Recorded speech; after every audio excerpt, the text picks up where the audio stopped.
Hi friends, exercise 9.1. First problem, write the marks wise frequency in the following frequency distribution tables. ఇక్కడ marks number of students ఇచ్చారు. Up to 5 marks వచ్చిన వాళ్ళు only 5 members ఉన్నారన్నమాట. అంటే 0 నుండి 5 marks వచ్చిన వాళ్ళు 5 మెంబర్స్ ఉన్నారన్నమాట. అప్ టు 6 అంటే 0 నుండి 6 మార్క్స్ వచ్చిన వాళ్ళు 11 మెంబర్స్ ఉన్నారన్నమాట. అంటే ఇందులో 5 మార్క్స్ వచ్చిన స్టూడెంట్ కూడా ఉంటారు. కాబట్టి మనకు ఓన్లీ 6 మార్క్స్ వచ్చిన వాళ్ళు కావాలంటే వీళ్ళని సబ్ట్రాక్షన్ చేస్తే మనకు 6 మార్క్స్ వచ్చిన వాళ్ళు వెళ్తారు. అప్ టు 7 మార్క్స్ వచ్చిన వాళ్ళు 19 మెంబర్స్ ఉన్నారు. అంటే 0 నుండి 7 మార్క్స్ వచ్చిన వాళ్ళు 19 మెంబర్స్ అనమాట. అంటే ఇందులో అప్ టు 6 మార్క్స్ వచ్చిన వాళ్ళు కూడా ఉంటారు. కాబట్టి వీళ్ళని సబ్ట్రాక్షన్ చేస్తే ఓన్లీ 7 మార్క్స్ వచ్చిన వాళ్ళు మాత్రమే మిగులుతారు.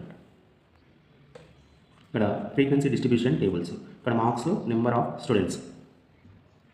మనకు అప్ టు 5 మార్క్స్ వచ్చిన వాళ్ళు ఓన్లీ 5 మెంబర్స్ ఉన్నారు. కాబట్టి ఇక్కడ 5 రాస్తే సరిపోతుంది. మనకు అప్ టు 6 మార్క్స్ వచ్చిన వాళ్ళు 11 మెంబర్స్ ఉన్నారు. అంటే ఇందులో 0 నుండి 6 మార్క్స్ వచ్చిన వాళ్ళు 11 మెంబర్స్ ఉన్నారు. అంటే 5 మార్క్స్ వచ్చిన వాళ్ళని సబ్ట్రాక్షన్ చేస్తే మనకు ఓన్లీ 6 మార్క్స్ ఉన్న వాళ్ళు మాత్రం మనకు మిగులుతారు. అంటే లెవెల్కి వెళ్ళి 5 మార్క్స్ వచ్చిన వాళ్ళని సబ్ట్రాక్షన్ చేస్తే మనకు ఓన్లీ 6 మార్క్స్ వచ్చిన వాళ్ళు 6 మెంబర్స్ ఉన్నారు. అప్ టు 7 మార్క్స్ వచ్చిన వాళ్ళు 19 members.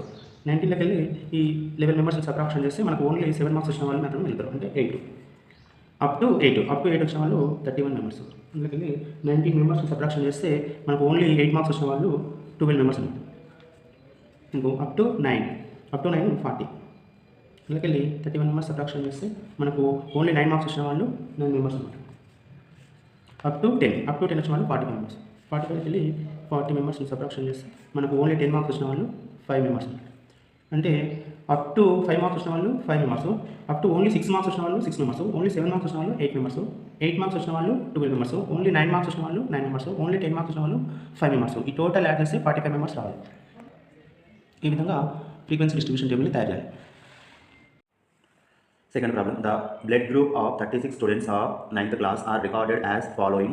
Present the data in the form of a frequency distribution table which is the most common and which is the rarest blood group among these students. 9th క్లాస్లో 36 students యొక్క blood group అనేది record చేసి ఉన్నాయి అనమాట. అంటే ఇది ungroup data కింద మనకి ఇచ్చారు, మనం దీని గ్రూప్ డేటా కింద తయారు చేయాలి. ఒక ఫ్రీక్వెన్సీ డిస్ట్రిబ్యూషన్ టేబుల్ తయారు చేసిన తర్వాత అందులో మోస్ట్ కామన్ అంటే ఎక్కువ మందికి ఒకే బ్లడ్ గ్రూప్ ఉన్న వాళ్ళు ఎవరో వాళ్ళని గుర్తించాలి. రేరెస్ట్ బ్లడ్ గ్రూప్ అంటే తక్కువ మందికి ఉన్న బ్లడ్ గ్రూప్ ఎవరో వాళ్ళని గుర్తించి రాయాలి. Frequency distribution table blood group Tally marks number of students.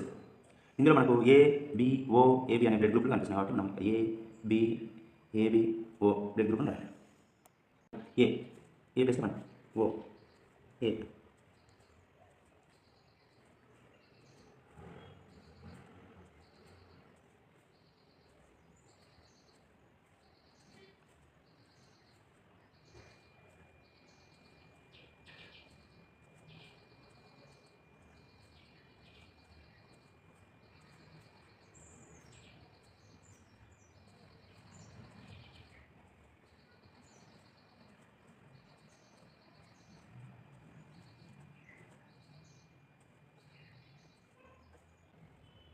ఇవి 5 10, ఈ 5 ఇవి 4 9.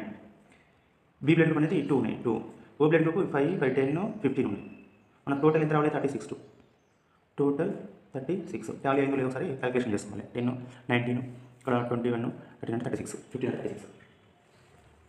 ఏలో 10 మెంబర్స్, బి గ్రూప్లో 9 మెంబర్స్, ఏబీ గ్రూప్లో 2 మెంబర్స్, ఓ గ్రూప్లో 15 మెంబర్స్. మొత్తం టాలీ అయిందో లేదో ఒకసారి క్యాలిక్యులేషన్ చేసుకోవాలి. 10కు 9 యాడ్ చేస్తే 19, 19కు 2 యాడ్ చేస్తే 21, 21కు 15 యాడ్ చేస్తే 36 టాలీ. ఇక్కడ మన క్వశ్చన్లో మోస్ట్ కామన్ బ్లడ్ గ్రూప్ ఎవరిదో మనకు కనుక్కొని రాయమన్నారు. కాబట్టి మోస్ట్ కామన్ బ్లడ్ గ్రూప్ అంటే మోస్ట్ కామన్ బ్లడ్ గ్రూప్ అంటే ఎక్కువ బ్లడ్ గ్రూప్స్ ఉన్న వాళ్ళు ఎవరంటే 15 ఉన్నాయి కాబట్టి ఇక్కడ అన్నారు. ఇక్కడ రేరెస్ట్ బ్లడ్ గ్రూప్ అంటే తక్కువ బ్లడ్ గ్రూప్ ఉన్న వాళ్ళు అన్నారు. రేరెస్ట్ బ్లడ్ గ్రూప్ ఎవరుందంటే ఏబి, కాబట్టి ఇక్కడ ఏబి రాశారు. మోస్ట్ కామన్ బ్లడ్ గ్రూప్ ఎవరుందంటే ఓ. రేరెస్ట్ బ్లడ్ గ్రూప్ అంటే తక్కువ బ్లడ్ గ్రూప్ ఉన్న పర్సన్స్ ఎవరంటే ఏబి.